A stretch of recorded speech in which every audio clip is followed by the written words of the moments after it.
আসসালামু আলাইকুম my YouTube family. দেশ বা দেশের বাইরে যে যেখানে আছেন সকলকে আমার সালাম। সকলে সুস্থ সবল থাকবেন আর নেক পথে চলবেন, এই দোয়াই করি। আর আপনারাও আমাদের জন্য দোয়া করবেন, আমরা যেন সুস্থ সবল থাকতে পারি আর নেক পথে চলতে পারি। চলুন আজকের ব্লগ স্টার্ট করি। বিসমিল্লাহির রহমানির রহিম। সকালবেলায় উঠে আমি রান্নাঘরে চলে গেছি, কারণ আমাদের সকালের খাবারটা একটু তাড়াতাড়ি করতে হয়, তো একটু তাড়াতাড়ি খাওয়া হয়। তো আমি আটা মেখে নিয়ে গোল গোল করে লেচি কেটে রুটি বেলে নিচ্ছি আর রুটি সেকেও নিচ্ছি। আর ওদিকে আমি চা বসিয়েছি, চা আমার হয়ে গেছে, ফ্লাক্সে ঢেলে রেখে দিয়েছি। রুটিটাকে ভালো করে আমি এইভাবে কাপড়ের সাহায্যে একটু ঝেড়ে নিচ্ছি, যাতে ওতে আটা না লেগে থাকে। প্রথমে আমি কম আঁচে দিয়েছিলাম, তারপরে যখন উল্টে দিলাম একটু গ্যাসের ফ্লেমটা জোর করে দিলাম। জোর করে দিয়ে এইভাবেই কাপড়ের সাহায্যে চেপে চেপে রুটিটাকে ফোলাবো। রুটি ফুললে রুটি কিন্তু নরম থাকে, তো এইভাবে আপনারা চেষ্টা করবেন। প্রথমে গ্যাসের ফ্লেমটা আস্তে রাখবেন, তারপরে উল্টে দিয়ে রুটিটা যখন উল্টাবেন তখন কিন্তু গ্যাসের ফ্লেমটা জোর করে দেবেন। জোর করে দিয়ে কন্টিনিউ ওইভাবে চেপে চেপে রুটিটাকে তৈরি করে নেবেন। আমার সব রুটি হয়ে গেছে, আমি ঘি মাখিয়ে নিচ্ছি। আমাদের সকালে ঘি মাখানো রুটি খায়, তো প্রত্যেকটা রুটিতে ঘি মাখিয়ে নিয়েছি। এবার একটা আলাদা প্লেটে আমার স্বামীর জন্য আমি তুলে নিচ্ছি, কারণ উনি একটু তাড়াতাড়ি চা খায়, তো ওনার জন্য আমি প্লেটে তুলে নিয়ে রেখে দিচ্ছি। এদিকে গ্যাসের আর একটা ওভেনে আমি ডিম সেদ্ধ করতে দিয়েছিলাম, দুটো ডিম সেদ্ধ করতে দিয়েছি। একটা স্বামীকে দিয়ে দিলাম আর একটা ছেলের জন্য, আমি ডিম খাবো না। তো আমার স্বামীকে টেবিলে সব খাবার দিয়ে দিয়েছি। এদিকে আমি একটা পাত্রে 500 মিলি পানি দিলাম আর কিছু গোটা গরম মশলা যেমন এলাচ, দালচিনি, লবঙ্গ দিয়ে দিলাম আর চিনি দিয়ে দিলাম। আর এ থেকে একটু পানি তুলে নিলাম, তাতে 3 থেকে 4 চামচ গুঁড়ো দুধ দিয়ে ভালো করে মিশিয়ে নিলাম। মিশিয়ে এক সাইডে রেখে দেবো, যতক্ষণ না পানিটা ফুটে একটা সিরাপ তৈরি হচ্ছে ততক্ষণ এটা আমি রেখে দেবো, তারপরে শেষে মেশাবো। ওটা ফুটছে, এদিকে আমি কিছু অল্প পরিমাণে সেমই নিলাম, এই ধরুন 50 গ্রামের মতো। সেমইটাকে একটু হালকা ভেজে নেব। আমি এখানে জর্দা সেমই করছি, তো দুধ দিয়ে জর্দা সেমই বানাচ্ছি, গুঁড়ো দুধ দিয়ে। তারপরে আমি এটাকে ঘি দিয়ে ভেজে নেব। একটু ভালো করে ঘি দিয়ে ভেজে নিলাম, ভেজে এক সাইডে রেখে দেব। আর এটা হালকা আঁচে করব। আর এদিকে সিরাপটা মোটামুটি হয়ে গেছে যেরকম দরকার, আর তাতে দুধটা মিশিয়ে দিয়ে গ্যাসের ফ্লেমটা জোর করে দুধটাকে আমি ফুটিয়ে নেব একবার। তারপরে আমি এটাকে ওই সেমইয়ের সাথে ঢেলে দেব ছেঁকে নিয়ে, কারণ গোটা গরম মশলাগুলো সেমইয়ের সাথে মিশে যাবে আর সেগুলো মুখে লাগলে ভালো লাগবে না, তাই আমি ছেঁকে নিলাম। আর এইভাবে গ্যাসের ফ্লেমটা মাঝারি রেখে একটু নাড়াচাড়া করে দিয়ে গ্যাসের ফ্লেমটা তারপর আস্তে করে রেখে ঢাকনা চাপা দিয়ে আমি একটু রান্না করলাম। যখন দেখলাম শুকিয়ে গেছে, আমি কুচনো ড্রাই ফ্রুটস দিয়ে দিলাম, দিয়ে নাড়াচাড়া করে গ্যাসের ফ্লেমটা বন্ধ করে দিলাম।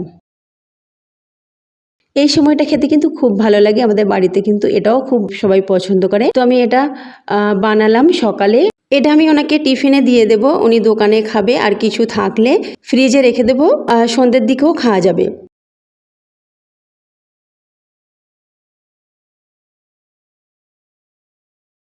এদিকে আমি ঘর পরিষ্কার করে নিয়েছি, বিছন ঝেড়ে নিয়েছি, চাদর বিছিয়ে নিয়েছি। ওদিকে একজন এসেছে নারকেল পাড়ার জন্য। আমার দুটো গাছে প্রচুর নারকেল হয়েছে, যেগুলো শুকিয়ে শুকিয়ে পড়ে যাচ্ছে, তো ভাবলাম পেড়ে নিই নারকেলগুলো, নইলে নড় হয়ে যাবে আর পড়ে যাবে।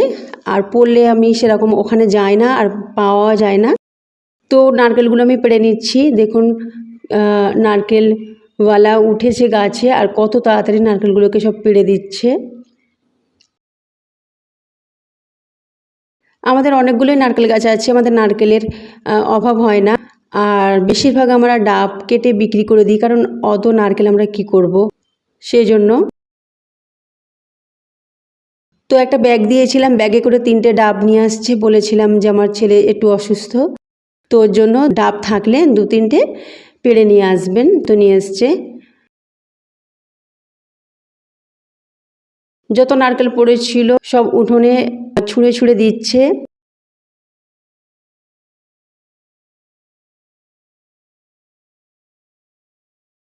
আর এদিকে আমি বললাম যে ডাবটা কেটে দিন, তো ডাবটা কেটে দিচ্ছে, ছেলেকে দিয়ে দেব। নারকেলগুলো নিয়ে আমি একটা ঘরের মধ্যে রেখে দিলাম।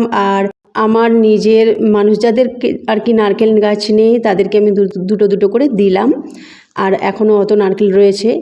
এবার আমি দুপুরের খাবার তৈরি করছি। আমি মশলা মাখানো ডাল করব, তাতে আম দেব। তো প্রথমে মশলা মেখে নিলাম, পেঁয়াজ দিলাম, হলুদ, লঙ্কা, সর্ষের তেল দিয়ে ভালো করে হাতের সাহায্যে এইভাবে মেখে নিলে ডালটা কিন্তু খুব ভালো লাগে। আর আদা রসুনটাও দেবেন, আদা রসুনও দিয়েছি।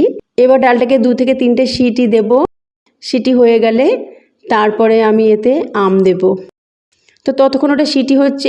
এখানে 750 গ্রাম গরুর মাংস নিয়েছি, আদা রসুন 1 চামচ আর 1 লিটার পানি, আর এতে দেব লবণ আর গোলমরিচের গুঁড়ো। আমার কাছে সাদা গোলমরিচের গুঁড়ো ছিল, সেটা দেব। আপনাদের কাছে কালো থাকলে কালোটাও দিতে পারেন।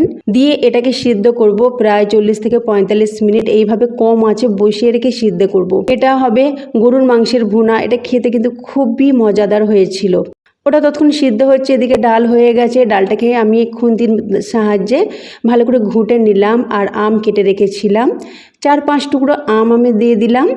দিয়ে এটাকে 1 থেকে 2টো সিটি দেবো, বেশি না। আমটাকে বেশি গলাবো না, আম গোটা গোটা থাকবে কিন্তু নরমও হবে।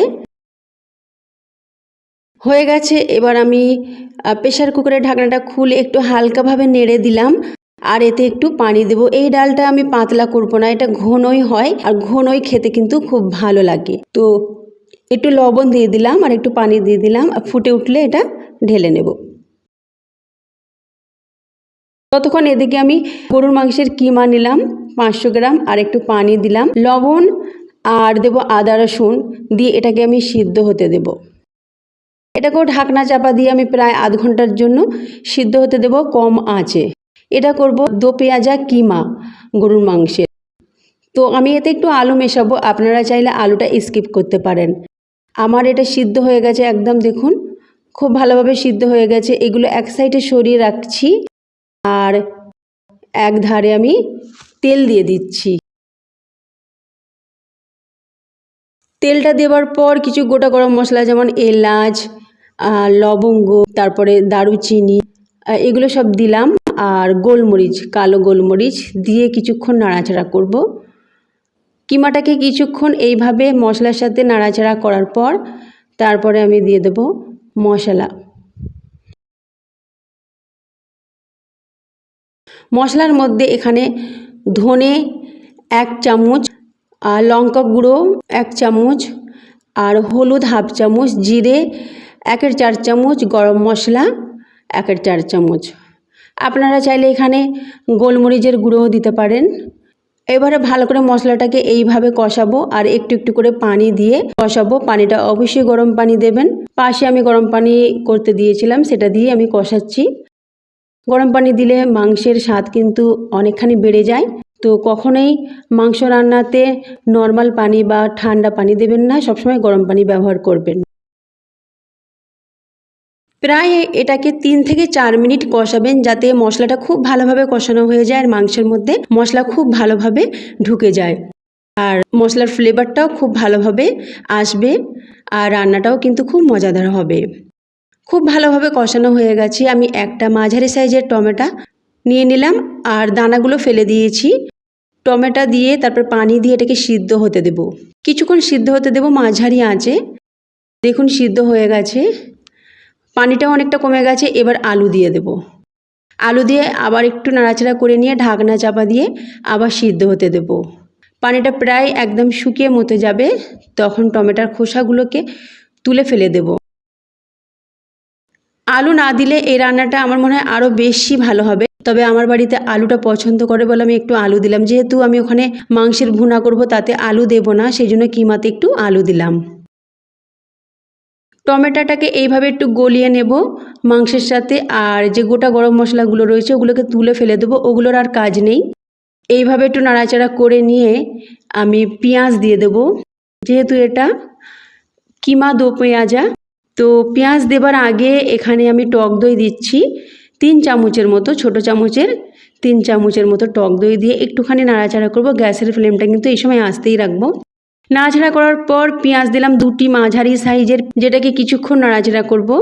প্রায় 2 থেকে 3 মিনিট নাড়াচাড়া করে তারপরে একটু ঢাকনা চাপা দিয়ে রান্না করে বন্ধ করে দেব। পেঁয়াজ একদম গলে মিশে যাবে না, পেঁয়াজ একটু গোটা গোটা থাকবে, সেজন্যই এর নাম কিমা দো পেঁয়াজা। তো পেঁয়াজটাকে একদম গলিয়ে দেবেন না, পেঁয়াজ যেন বোঝা যায় যে তরকারিতে পেঁয়াজ রয়েছে, আর সেজন্য এটাকে আমি বেশিক্ষণ রান্না করব না। কষানো প্রায় হয়েই গেছে। এবার একটুখানি পানি দিলাম, দিয়ে ঢাকনা চাপা দিয়ে এটাকে রান্না করব। একটা তেজপাতা রয়ে গেছে, ওটাকে আমি তুলে ফেলে দেবো পরে। তো এখন ঢাকনা চাপা দিয়ে এটাকে কম আঁচে বসিয়ে রাখবো। হয়ে গেছে, দেখুন এর মধ্যে সেরকম ঝোলও থাকবে না, এটা একদম একটু শুকনো শুকনোই হবে। এটা খেতে কিন্তু খুবই ভালো হয়েছে। তবে আপনারা আলু পছন্দ না করলে আলু দেবেন না, আমি আলু দিয়েছি বলে আপনাদেরও দিতে হবে তা না, এটা আলু না দিলে আরও বেশি ভালো হবে আমার মনে হয়। এদিকে মাংসটা সিদ্ধ হয়ে গেছে, আমি আরেকটু পানি দিয়েছিলাম, তো পানি সমেত মাংসটা একটা পাত্রে ঢেলে নিলাম আর ওই কড়াটা ধুয়ে আবার তেল দিয়ে দিলাম। প্রায় এখানে 50 গ্রামের মতো তেল দিলাম, আর কিছু গোটা গরম মশলা, বড় এলাচ, দারুচিনি, লবঙ্গ দিয়ে দিলাম। একটু নাড়াচাড়া করে পেঁয়াজ দিয়ে দিলাম, 3টে মাঝারি সাইজের। ভুনাতে একটু পেঁয়াজ বেশি লাগে। পেঁয়াজটা দিয়ে কিছুক্ষণ নাড়াচাড়া করব, তারপরে লবণ দিয়ে দেবো। লবণ দিলে পেঁয়াজ খুব তাড়াতাড়ি নরম হয়ে যায়, সফট হয়ে যায় আর গলে যায়, সেজন্য ভাজার সময় অবশ্যই লবণ দেবেন। দেখবেন পেঁয়াজ খুব তাড়াতাড়ি নরম হয়ে যাবে আর গলে যাবে। পেঁয়াজ প্রায় ভাজা ভাজা হয়ে গেছে, দেখুন। এবার মশলা দিয়ে দেবো। 1.5 চামচ ধনে গুঁড়ো, 1 চামচ লঙ্কা গুঁড়ো, 1/2 চামচ হলুদ গুঁড়ো, জিরে গুঁড়ো 1/2 চামচ আর গরম মশলা 1/4 চামচ। আর এখানে আপনারা সাদা গোলমরিচের গুঁড়ো বা কালো গোলমরিচের গুঁড়োও দিতে পারেন। আমি যেহেতু সিদ্ধ করার সময় সাদা গোলমরিচের গুঁড়ো দিয়েছি, সেজন্য এখন আর দিলাম না। আর একটু একটু করে গরম পানি দিয়ে এটাকে কষতে থাকবো। মশলাটা খুব ভালোভাবে কষানো হয়ে গেলে তারপরে মাংসটা দেব। অবশ্যই মশলাটা 1 থেকে 2-3 বার পানি দিয়ে ভালো করে কষবেন। যত পানি দিয়ে মশলাটা কষবেন তত ভালোভাবে মশলাটা কষানো হবে। মশলা কষানো হয়ে গেলে মাংসটা দিয়ে আবার পানি দিয়ে মাংসটাকে কষাবো।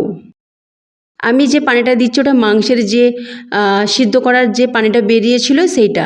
এবার ঢাকনা চাপা দিয়ে এটাকে কিছুক্ষণ রান্না করব কম আঁচে।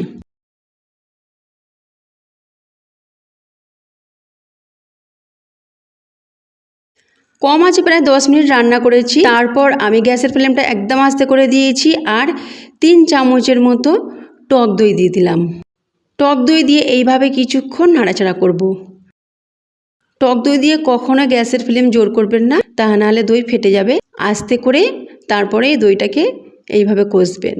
তারপরে ঢাকনা চাপা দিয়ে আমি 2 থেকে 3 মিনিট কম আঁচে রান্না করলাম। রান্না একেবারে ফিনিশ। আমার গরুর মাংসের ভুনা একদম রেডি। ফ্রেন্ডস, আজকের ব্লগ ভালো লাগলে অবশ্যই লাইক, শেয়ার, কমেন্ট করবেন, তার সাথে সাবস্ক্রাইব করে পাশে থাকবেন। আল্লাহ হাফিজ।